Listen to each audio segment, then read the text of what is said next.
Welcome to Couples Therapy in 7 Words. I'm your co-host, Judy Alexander, and I'm here with my husband, Dr. Bruce Chalmer. Hello, Judy. Hello, viewers and listeners. We came up with a very simple title for today's episode. Judy, tell folks the title. Moral clarity. Yeah, this is not going to be one of our usual podcasts. We're recording this on October 16th, 2023, a little after a week after, on a major Jewish holiday, Hamas launched a pogrom, essentially, against the Jewish people.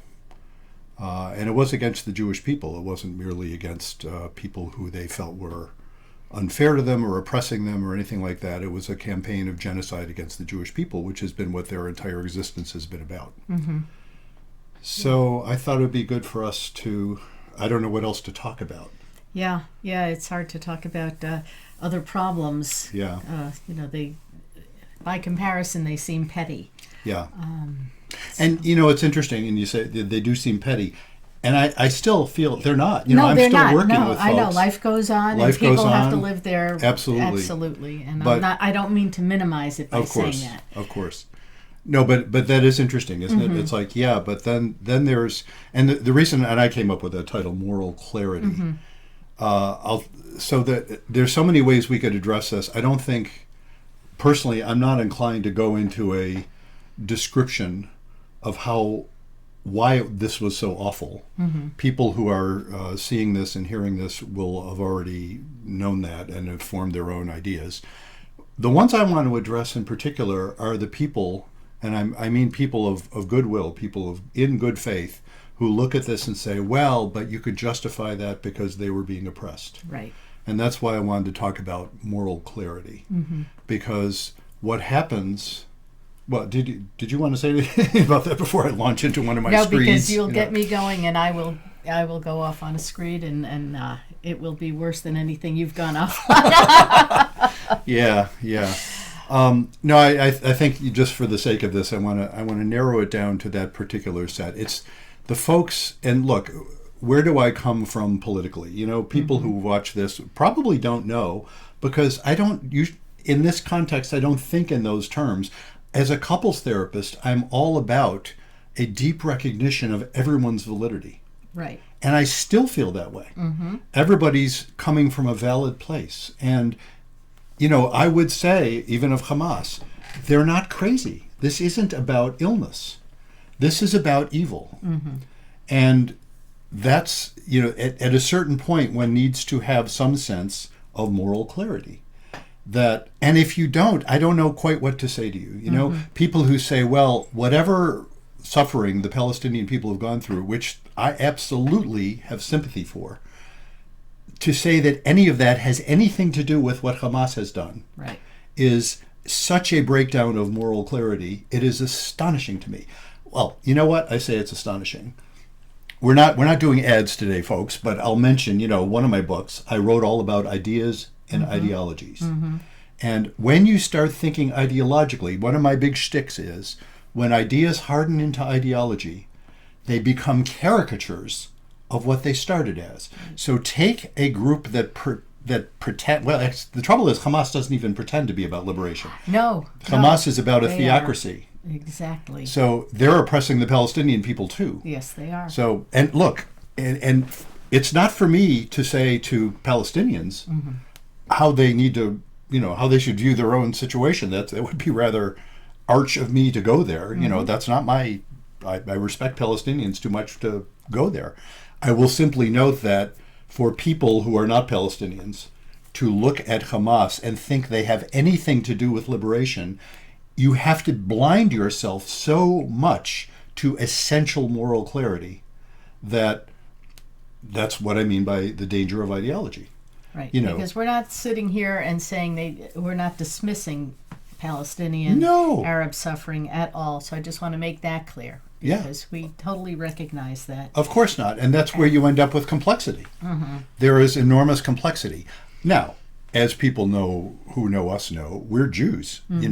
We're not neutral in this situation. We are Jews. We have great sympathy as Jews for Jews. Of course we do. Doesn't exclude sympathy for non-Jews, of course. But of course we're taking a side here. But it astonishes me how people can look at Palestinian anger, which I totally understand. I said this to you. We were watching. There was a local person on our local news here in Vermont. It was I think a Palestinian American or Palestinian whatever. Yeah. And he was talking about whatever he was talking about, and I was commenting how I have such sympathy for him. I have no difficulty hearing a Palestinian be angry at Israel. Right. Yes, I understand that. I understand what enemies are. He's a valid person. Yeah. What gets to me, especially American Jews, but Americans in general, who aren't Palestinians, or maybe aren't Palestinians or Jews, who will hear this and just go to this place of certainty about who's good and who's evil, right, and thereby blind themselves to evil when it's in front of their faces. That's the part that I don't know what to do with. I know. I am having that same problem. It's like, would you want to live under ISIS? Would you want to live under the Taliban? Would you want to live under Hamas? Yeah. This is not a group of people saying we'd like to talk and negotiate. Their charter specifically says wipe all the Jews off the face of the earth. Not just Israel, which they want that entire territory and don't even see any possibility for a two-state solution. They don't even want a one-state solution that is multi-ethnic. No, they want their way, their way. And there are a lot of Palestinians and a lot of Arabs and a lot of Palestinian Christians that do not want to live under that type of regime. But that's their business. Right. Do you know what I mean? Right. It's the part that gets to me. And look, let's make it clear here. Isn't it interesting that the only country on the face of the earth that somehow is evil for trying to exist is Israel? Yes. Yes. And that is what anti-Semitism means, folks. That's what it means. I'm not saying criticizing Israel is anti-Semitism. It isn't. It often isn't. If you want to hear really intense criticism of Israeli policies, go to Israel and you'll hear it. Right. You'll hear enormous amounts of criticism. Read Haaretz. And there's no lack of criticism of Israeli policies from within and without Israel, none of which necessarily has to be anti-Semitic. Right. But to claim that Israel oughtn't exist, to claim that Israel are colonizers as opposed to every other country in the world, that is bullshit. And it is astonishing to me that people who claim concern about social justice don't see their own anti-Semitism. Well, I say it's astonishing. Actually, it isn't astonishing because it is people who are active in wanting social justice who are the most difficult people to see when they are being anti-Semitic or when they're being racist or when they're being any of those things. That's the classic thing. It's liberals have a hard time seeing their own racism. Well, folks, you may have a hard time seeing your own anti-Semitism.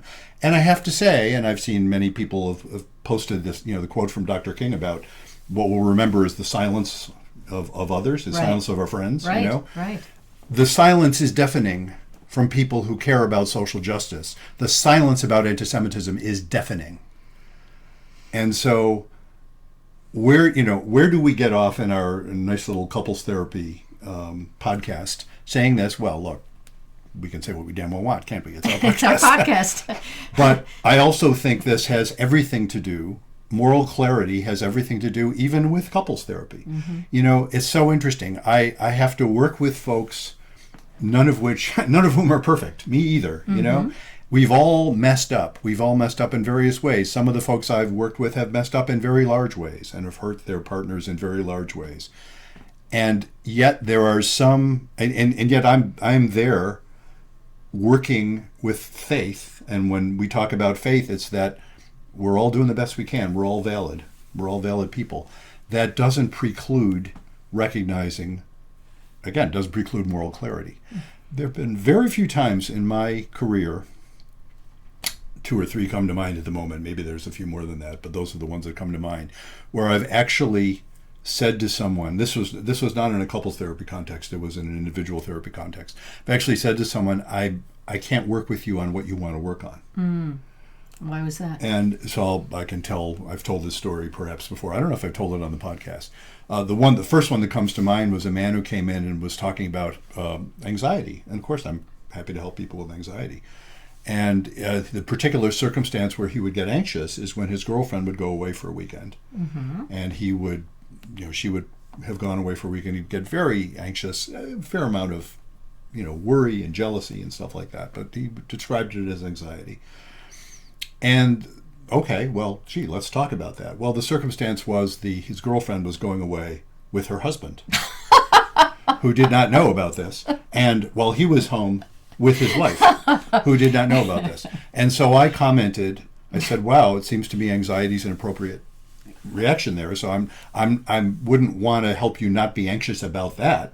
What I would want to help you with, I didn't say I wouldn't work with them. My God, I work with sinners all the time. I am one myself. I mean, I'm starting to sound Christian now, but hey, not knocking Christianity. No, but that phenomenon. But I said I can't help you with that project. Mm-hmm. There was another man who wanted to feel not guilty about abandoning his children. Wow. And I said, I don't think I can help you with that. Yeah. He should feel guilty about abandoning He should feel guilty about abandoning his children. It's a terrible thing to do. Yeah. He shouldn't be doing what he was contemplating. I would not help him with that. I would help him, but not with that. Right. So there's an element of moral clarity that comes even when me as a therapist, therapists ought to be known for acceptance. Yeah. Accepting people as valid. Look, I accept the people of Hamas as valid human beings. What they are committing is evil. What they've dedicated themselves to is evil. And, so there is a line there somewhere. Mm-hmm. And that's actually why I'm not a pacifist. And I have great, it's always, I've always said this, I still say it. I am not a pacifist. I believe that Israel going to war in this circumstance is completely justified. And I think, there are justifiable wars. Mm-hmm. They are always tragedies. They are always horrible. Right. And I'm glad there exist such people as pacifists. Yeah. So that our ideologies don't run away with us. You know what I'm saying? But for people to look at this and say, no, it's not evil, it deserves celebration, that's evil. And all I would say to folks who are thinking that is they need to examine their own moral compass. Absolutely. And see where the hell did it go. And that's, go ahead and be critical of anybody you want to be critical of, but when you cross that line, you really need to look carefully at what's happened to yourself. I'm not sure what else to say. I know. I just want to pull up something that I think my sister posted it. Yeah, you know how they have those signs that people put on their lawns? Yeah. In this house we believe Black Lives Matter, women's rights are human rights, no human is illegal, science is real, love is love, and then they added a line, Hamas was justified. Yeah. So that's one of those little sign things. Hamas was justified. That's what they're saying. Yeah. That's what those things. And look, I have often said those damn signs are they're right there. They're an example of people who have basically cashed in their moral sense. Mm-hmm. And it's not that I disagree with science is real and other, women's rights are human rights and love is love. Lives matter. Yeah, those are all very nice ideas. Things, right. It's just that they lose me at in this house we believe. Mm-hmm. It's like, so in this house you basically are saying there are things that are correct and things that are not correct, and you're not willing to look at complexity. And to say that Hamas was justified, that leaves me breathless. Yes. The level of moral blindness that it takes to say that is just astonishing to me. So, what else do we say? I don't know. There we have it. So I am hoping, I will mention for folks who have been following us, we had said we were doing some presentations. We had scheduled one for yesterday, October 15th, to do a presentation, Jewish Perspectives on Sex. That was what we were going to talk about. Right. We canceled that because it just seemed completely tone deaf at this point. Mm-hmm. We are still planning on doing it. We've got another one scheduled in November 19th at Temple Sinai. We've got one in Beth Jacobs Synagogue, right? Sooner than that, yeah. So we'll in Montpelier. What the tenor of the times is. Yeah, I am hopeful that by then, it's not that this will be over because it won't. No. On some level, it'll never be over, but that's another story. But no, that what people do in wartime is they get back to living their lives and talking about Jewish perspectives on sex, and we'll get back to that. But we did cancel the one yesterday, and for now, we did attend a rally. Yeah, we attended a rally in Burlington. Yes. Yeah, and it was good to see that there was a lot of support from government officials and state officials and our senators and representatives. And it was so interesting because they were across the mainstream spectrum of opinion, and yet all of them were expressing moral clarity. And as the governor said, he said, people who say, well, there are two sides. And he said, in this particular circumstance, all he could see were, yes, there are two sides, good and evil. Exactly. And there's no justification for what Hamas did. And if you actually look at it, there is no justification for what Hamas stands for. Mm-hmm. So, it's so interesting because we're saying this and what are we doing? We're getting it off our chests. Here we are. We have our public forum, such as it is, and we get to say this. We are not going to convince anybody who is so convinced of their own ideology. We're not going to convince them. I am hopeful that anybody who sat through this, who disagrees with who thinks that Hamas was justified, I'm hopeful that this just plants a little seed of doubt for you.